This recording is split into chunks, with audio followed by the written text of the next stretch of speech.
आजचा पुढील पुरस्कार आहे बेस्ट फूड ब्लॉगर. हाय हाय हाय वा वा वा. Manmeet. Sorry sorry sorry.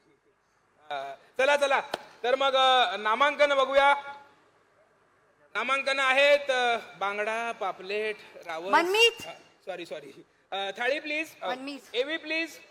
AV please. Food blogger नामांकन आहेत Sahil Konde, red soil stories, Yogita's kitchen, मी हाय फूडी.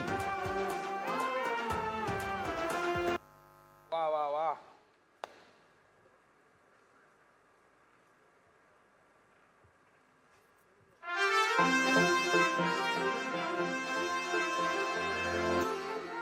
बेस्ट फूड ब्लॉगर आहेत माझे फेवरेट रेड सॉइल स्टोरीज. वा वा वा वा.